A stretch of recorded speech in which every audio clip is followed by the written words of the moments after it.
आखिर क्यों एक इंडियन वुमेन को वैलिड पासपोर्ट के बावजूद 18 घंटे तक चाइनीज एयरपोर्ट पर रोका गया था। और अगर आप चाइना ट्रैवल करने का प्लान बना रहे हो तो रुक जाओ। मिनिस्ट्री ऑफ एक्सटर्नल अफेयर्स ने एक इम्पोर्टेंट ट्रैवल एडवाइजरी इशू किया, exercise discretion while travelling to China. पर क्यों, ऐसा क्या हो गया? एक्चुअली हुआ यूके एक इंडियन वुमेन जो कि अरुणाचल प्रदेश से थी, उन्हें शंघाई एयरपोर्ट पर 18 घंटे तक रोका गया। नॉर्मली 2 से 3 घंटे लगते हैं एंड वो सिर्फ ट्रांजिट में थी। लेकिन चाइनीज ऑफिशियल्स ने कहा कि आपका पासपोर्ट इनवैलिड है। और रीजन पता है क्या दिया? उसका birth place Arunachal Pradesh. I'm an Indian citizen residing in UK for about 14 years, and basically I went past the e-gates, and then she went on to say Arunachal, not India, China.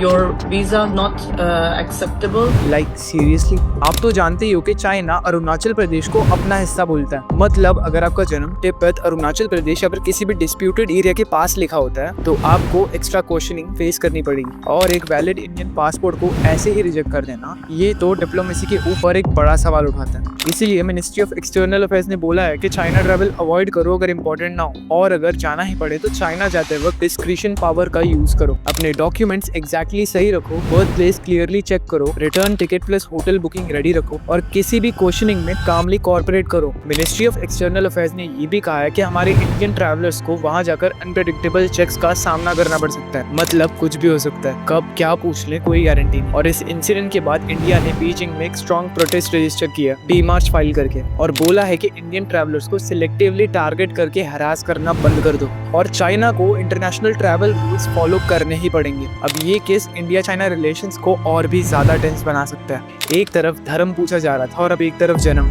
अगर मतलब समझा होगा तो यू आर स्मार्ट इनफ। मिलते हैं किसी और video में।